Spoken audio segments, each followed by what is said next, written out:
Hello everybody, welcome to the FOR Cardiff Communicating Through COVID webinar. This is now a closed Zoom because we had some very interesting people join our Zoom. I haven't seen that stuff before that they were sharing on our screen share, but anyway, so we've closed it off now. So I'm sorry if you were present on the one at 11 o'clock, but we had to close that down and we've set up this private one that we're now recording. So my name is Vicki. I'm the Managing Director of Cowshed, and we are the agency that work with FOR Cardiff to help them deliver messages. And as such, I really wanted to try and do our bit to help businesses that I know are really going through some tough times in and around the city. We're based in the city, just on Greyfriars Road, so we're all in this together, and thank you for all your questions. I've got Kate here as well. Kate is the Associate Director of Cowshed and has been at Cowshed for a number of years now, and is absolutely, we're completely in it together and stronger together. So she's here as well to help, and Kate's going to be asking the questions, and I'm going to be answering them, and then Kate's going to be mopping up what I haven't remembered, which is often quite a lot. So Kate, shall we start? As I said, I think we've had about 14 questions. Some of them are really, really similar. So we could probably amalgamate them. Yeah, there's definitely some key themes there around how businesses can keep communicating, the use of social, and the messages that the most important messages that businesses should be getting out there at the moment. But I thought we should start maybe addressing the sort of big one in terms of the first one question was, how can I put a positive spin on bad news, whether that's a shop closure or putting staff on furlough. So I thought, you know, there have been a number of businesses who have had to do this, so I thought that would be a good one to start. Yeah, absolutely. And you know, I'm not ashamed to admit that we've also put some staff on furlough, and so, you know, I also am going through this right now too. And what I would say about putting a spin on bad news is, first of all, I wouldn't put a spin on bad news. Bad news at the moment is absolutely everywhere, and everybody understands that we're all hurting, and everybody has got difficult decisions to make. And I think as leaders, business leaders, you know, I would absolutely implore you to understand that you are bound to be making the right decisions for the business as you see fit right now. There isn't any wrong answers. You know, there are very, very difficult questions and decisions that need to be made, and you're really just doing what's best for the long term of your business. So I would say that communicating with an authentic and empathetic voice about the difficulties businesses are facing, with a positive look to the future, is the best way of approaching this, rather than trying to turn bad news into good news. I think we all hope that eventually, when we come out of this, there are good things to show and share, and certainly I think that we at Cowshed are really finding some positives in communication and with our team and our team ethos, and you know, I really think that is going to serve us well in the long term, and I hope that businesses will take that on board and really understand that, you know, the decisions that they're making will be best for the long term. Yeah, definitely. And I think there's been, you know, a number of people who have done that, communicated their message really well, like Bar 44, for example, who took that decision to shut down, and they didn't want to do a takeout service. They just said that they were going to actually shut down, and they wanted to try and look after their staff as much as possible. And you know, the way they did that was a statement through social, which got that message out to their customers, and so their customers were clear on what to expect from them, and they had a huge amount of support for you know, once they are in a position to hope to reopen. Yeah, I think it's really important to say that the media is not looking for bad news stories right now. The media is 100% looking for positive stories, and stories around businesses who are innovating, who are changing, who are pivoting on their normal strategy to look for the future. So, the media is not out to get you. The media is there to work with you to help show positive action. Yeah, definitely. Okay, so for those businesses that have had to close, one of the questions is, how do I keep my client base engaged even though we're not currently trading? So I saw this question and it made me think of Jones the barber, who obviously he's not trading, he's closed down. No one can have their haircuts at the moment in town. But what's he doing instead? He's offering to pick up the phone and have a chat with you if you're having to cut your son or daughter's hair or your own hair at home. Yeah. And I think that that's a really brilliant way of showing that he knows he's not trying to make money now, but he's looking after his customers for the future. So what he's doing is really taking, and this is my advice, is, really looking to build your brand equity during this time. This is not about coming out of this financially better off. Probably none of us are going to come out of this financially better off unless you're potentially a hand wash company or something like that. Yeah. But your brand equity will be much better off if you look after the clients that you've got and the staff that you've got with true heart and understanding of that customer base. Yeah, definitely. And I suppose one of the things that's come through is obviously keeping communicating with customers through social, but there are a number of people that aren't actually used to using social media for the business. So what would be your advice to those how can they communicate to their customers?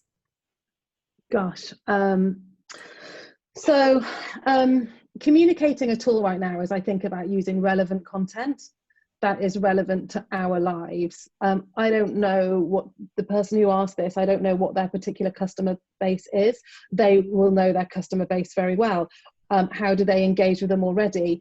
Potentially, we're not changing what we're doing too drastically right now during these difficult times, but keep on doing what we were doing before. Were you calling them? Were you sending them emails? Whatever you're doing, make sure any communication is relevant to them right now. And that is about staying at home, looking after each other, family, food, exercise, anything that's relevant. But then if you are thinking about setting up social, there's lots of things that you can do to help grow your network. So you can look at your competitors, you can dive into what they're doing on social, you can look at different hashtags, you can ask people that you know to share messages that you want to get out to your customers. Yeah. If you're not comfortable with doing social media yourselves, there's lots of people that will really gladly do that for you, including FOR Cardiff, of course. You can share messages about business if needed. So don't do anything too drastic. Understand your customer. What are they looking for? Make any communication relevant and also relevant to what you're selling. Yeah. So and potentially, could you make your product more relevant to now? If so, how does that fit with strategy and long-term growth? Yeah, definitely, because I think it's a really, really careful in terms of how companies should be selling things at the moment, because it's everyone's in a really sort of fragile environment, and any sort of real sort of hard sell messages that have been put out have not been well received at all. So as you say, it really needs to be within context and really relevant to the people. Yeah. And I think that it's how do you market your products and services right now, finding that relevance. So if you look at Brewdog, they've turned their production line into making hand wash and antibacterial gel. They're really diversifying and they've changed really quickly. There are a number of people like that are doing that. And that's about as we said earlier, about not looking for the financial gain now, but looking about the long-term brand equity and how people people will use companies that are doing the right thing by their customers now. And that doesn't mean necessarily selling to them, but it means talking to them about how they're feeling their pain too, and we're all in that together. Another really good one that's doing that is Good Wash. So they are making hand wash. They quickly realised that they were doing well out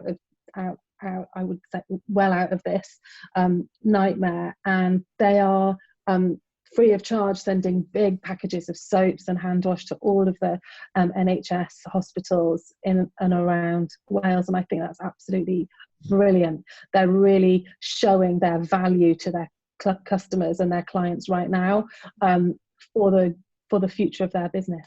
Yeah, there are so many businesses at the moment who are doing good stuff to help the community, to help NHS workers, to help carers, and actually a number of them aren't even being that proactive about shouting about it, about what they're doing, because they are just taking that opportunity. They just want to do something. So I mean, it's amazing to see the power of businesses coming together to make a difference as well. And Kate, tell us a bit about the Feed the Heath campaign that you're working on with Naz from Waterloo Tea, because that's a real prime example of how right now restaurants are closed. They don't have they can't open, thank goodness in most cases, for the furlough scheme from the government, because it means that, you know, we're not all direly worried about losing our jobs so much. But these restaurants that you could talk about, Kate, are really coming together, aren't they?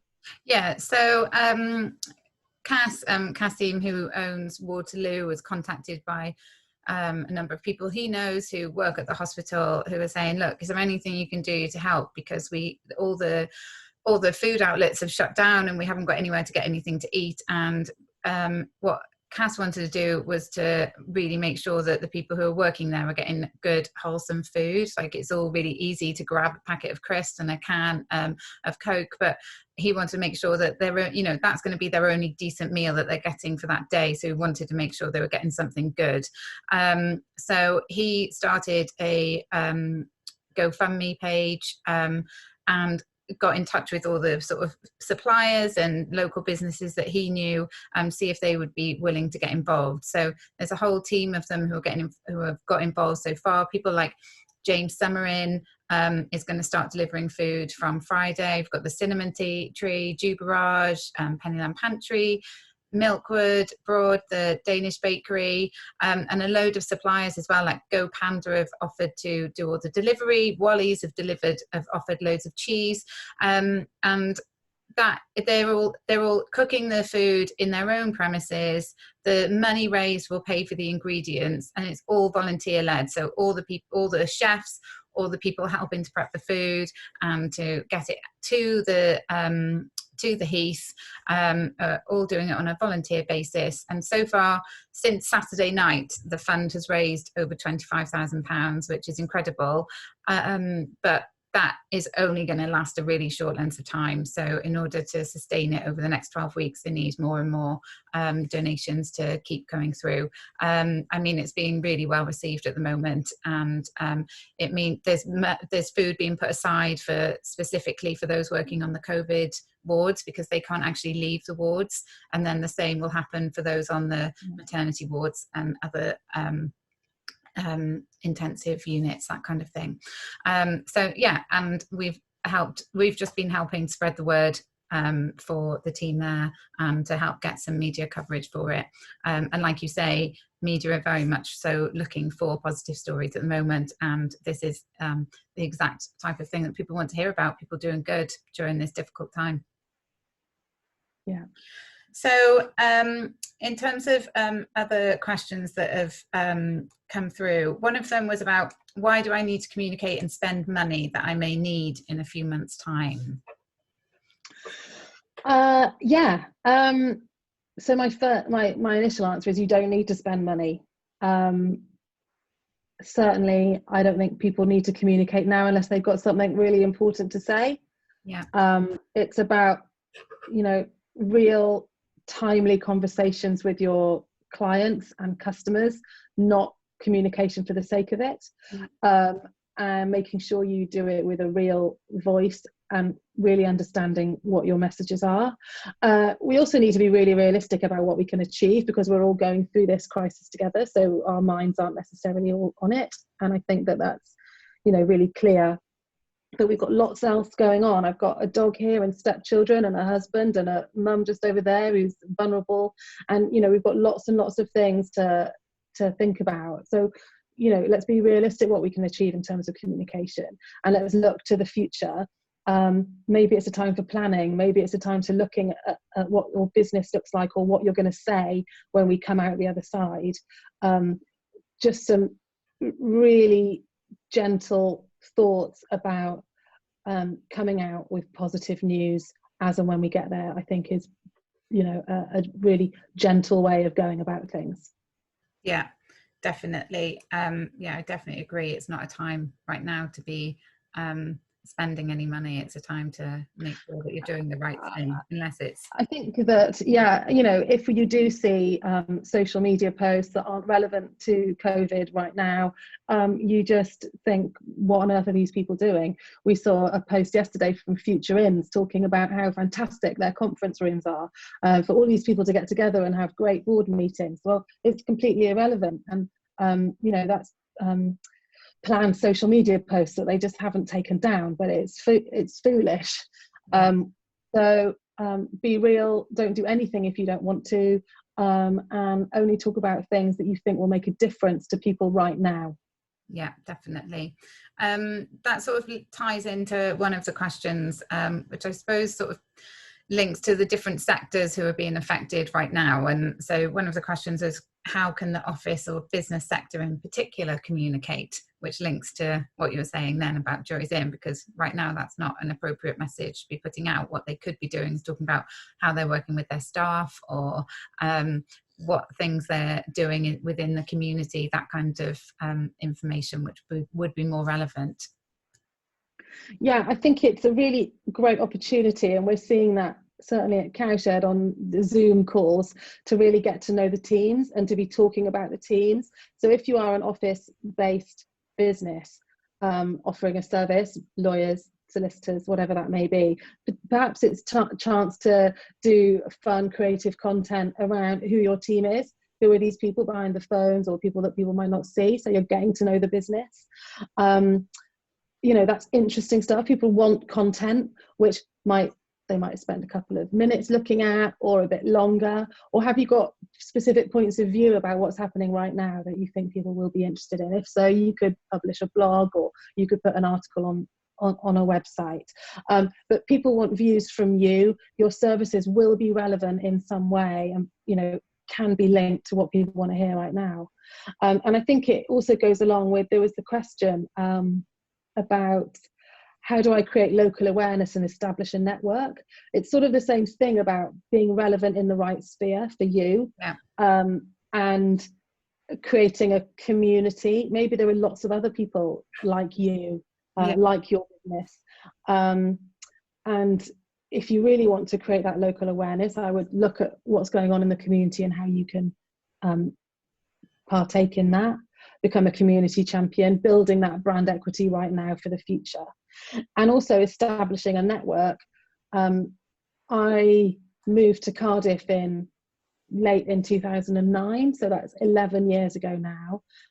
When I moved there, I knew one person. I didn't know Cardiff at all. And I specifically went out of my way to get to know certain people. And I wrote that list of people I wanted to get to. I won't tell you who was on that list, but I have got to know most of them, and I've built my group of friends and colleagues, if you like, through establishing that network, through being honest and saying, I've got some problems, can you help, and how can I help you? So yeah, being really pointed about who you want to get to know. If you said to somebody, I want to establish a network, and you're on it, they would be flattered and they would be delighted.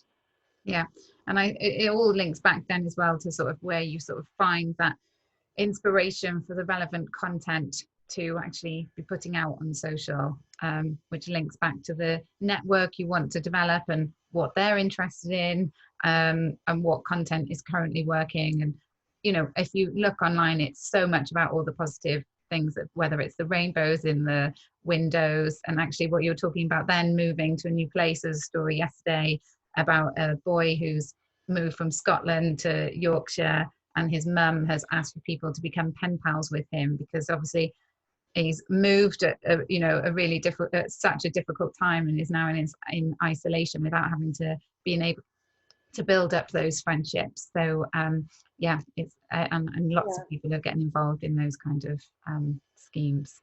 Yeah, so just a quick Google search, you'll be able to find different things, or Twitter search, or Facebook search, Instagram, you'll be able to find those things that people are talking about in your particular sector, and really see what's getting people going.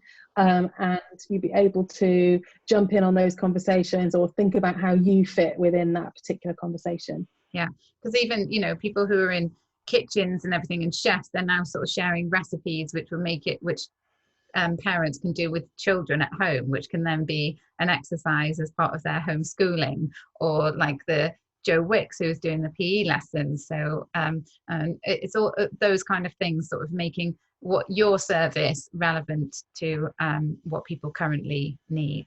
So yeah. Okay, and then sort of coming towards the end of the questions, one of them is about communicating, coming back to where we started really. We're talking about whether, if people have to furlough staff, and how do businesses, what's the best way of businesses communicating with staff who have been put on furlough, maintaining motivation and well-being of those staff, as well as those staff that haven't been put on furlough?